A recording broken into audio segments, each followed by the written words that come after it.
Okay, so we're going to have, I just want to ask the panel a couple questions, and then we'll have people come up to the microphones and we'll talk about what you guys want to talk about. And, the first thing I'd like to bring up to you guys is I'd like everybody's opinion on adjunctive and alternative therapy, where you use it, when you use it, and maybe some of the pitfalls and some of the benefits. Dr. Weinberg, you want to start? Is that on? Is it on? I probably use,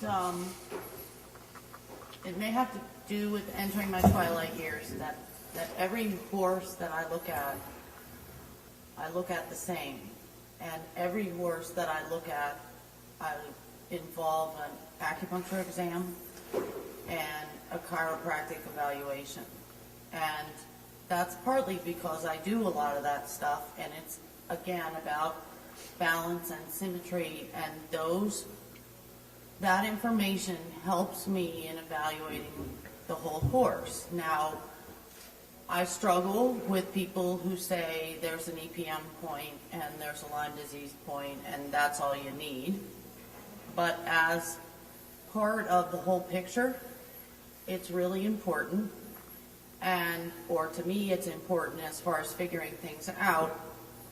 The only thing that I stress, and the other panel members will stress also, is how you pick the people who are doing this adjunct therapy. There's a lot of people out there who are adjusting horses and doing acupuncture and all kinds of body work who you need to be careful about how they're trained and how they're using it. So I use it every day as both a therapy and as a tool in trying to figure things out, and everybody else has their method of using it too.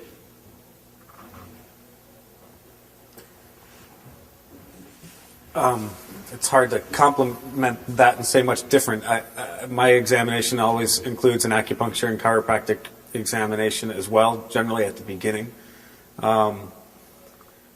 Whenever I can follow an acupuncturist or chiropractor or massage therapist for that matter, particularly if there's somebody that I've worked with repeatedly in the past and I sort of know what to expect from them, that information that I can collect from them is, I think, really helpful in the course of trying to solve the problem and assess the situation.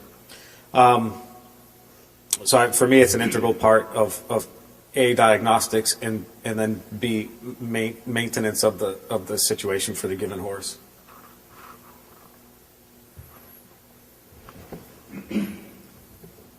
I want to start out to say that in Germany, I think 90% of the alternative therapists do not know what they're doing or are not a help at all. The 10% we do have that are good, we really like to work together with. And I think they can add up enormously to the well-being and the performance of the horses, which should be our goal. And maybe I should stress that the communication with all the members who are part of this team to try and make the horse perform well is very important. Both the therapist, as the rider, as the trainer, as the veterinarian and the farrier, they all have to work together. And if we all follow the same goal, that would also mean that we have to communicate. Now, before someone asks, what is the, how do you know if an alternative therapist is good or not? I think it's very easy if you have a veterinarian you trust that you ask a veterinarian to communicate with them, and I think we hear pretty quickly if they know what they're doing or not. And the other thing is, I think if someone does everything, like acupuncture and physiotherapy and osteopathy and homeopathy and giving riding lessons and whatever else, I think they cannot be very good at their job. I'm curious, how many people, we asked the last group, how many people in this room use therapists or alternative therapy with their horses? Yeah, just about everybody. And that's great. I mean, that really is great because there's really a trend to that. So I think that we're certainly becoming more open-minded to it. I find the same thing. We were talking earlier, we're a bit spoiled because we live in very metropolitan, very horse-intense areas, all of us. And so we're lucky to have people that are drawn to those areas and caseloads that are great therapists and really help us. But I'd have to say that in my experience, the percentage is about the same as Janheim has found. And the bummer about that, I remember when I started doing acupuncture and took the certification course, was that people were much slower to accept alternative therapy and accept acupuncture because there were so many quacks doing it. And so that made it almost a harder ramp up. But I think we've gone beyond that now because we have almost everybody in the room that's using it, which is really great. Okay, should we start some questions and then we'll kind of go on from there? Does anybody have some things they'd like us to talk about? Just step up to the microphone. Great.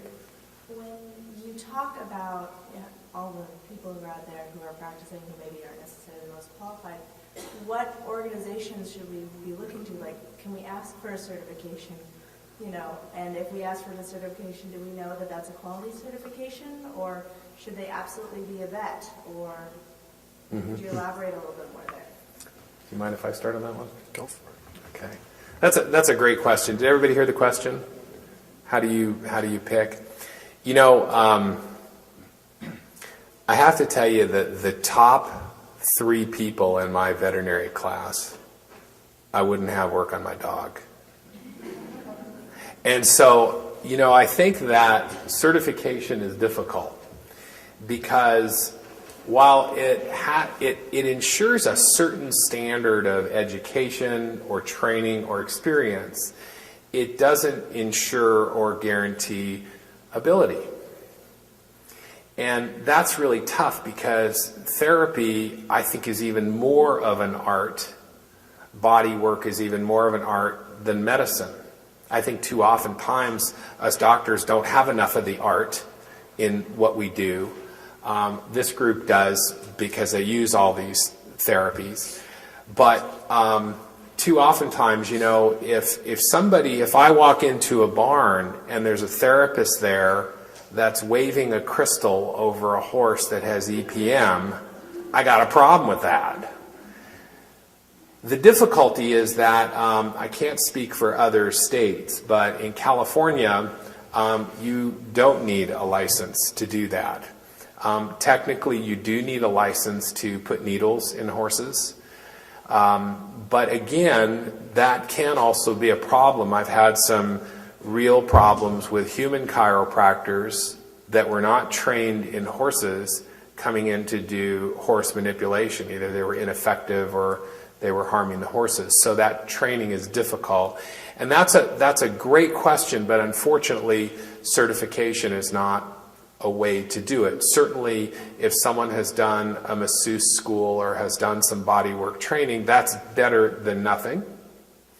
But I think probably the best way to be a good consumer and figure that out is kind of talk to your group, talk to your homies, talk to your vet, talk to your trainers. Who are people using and who has had success that you respect in there. That to me is one of the best ways to choose them. Do you guys have some comments on that? I would just add, first of all, I agree unfortunately, there is no universal standard of background or education when it comes to these things. I agree with Richard that I would be reluctant to limit myself to veterinarians only. I think there are plenty of excellent alternative practitioners who are not veterinarians, and I've learned a lot myself from many of them.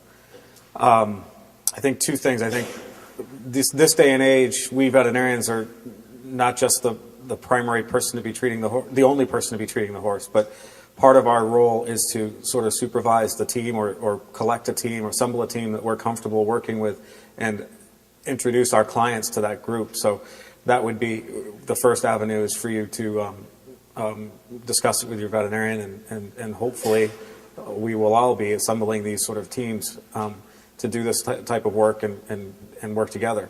And the second thing is, if you've got somebody who is, whatever the work is that they're doing, chiropractic, massage, body work,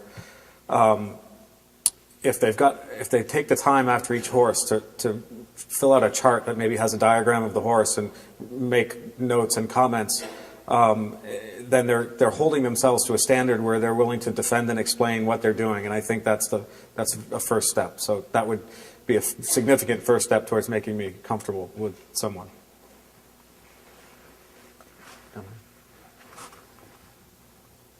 One of the things that I suggest to people is listen to your horse. A lot of these therapies, I'm going to go so far as to say all of these therapies are things that have come into being because, for the most part, horses enjoy them.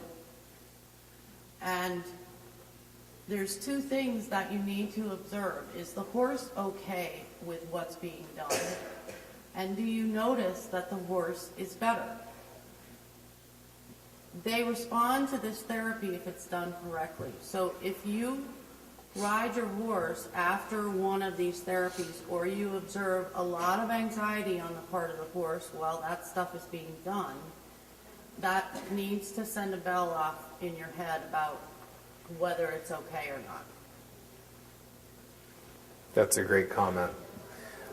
I think if I can add just a little bit to it in a little bit different form, you know, when we do an ultrasound on, say, an injured ligament, the ultrasound machine is fraught with artifact.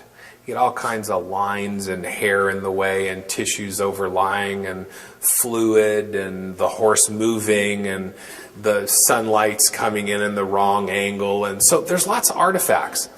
And when I'm ultrasounding a tendon on a horse, I'm always, if I find something, I go away and then I come back. I'm trying to talk myself out of it. And then finally at the end of the exam I say, yeah, that is real. That is definitely enlarged. That is an abnormal fiber pattern. That is a lesion. And I think that's great what Dr. Weinberg was saying about asking the horse. You know, talk yourself out of it. Did it really help the horse or not? Or maybe giving it, like with acupuncture, sometimes you need to do 2 or 3 or 4 treatments before you can see if there's a benefit or not. But don't keep doing it if you don't think it's helpful.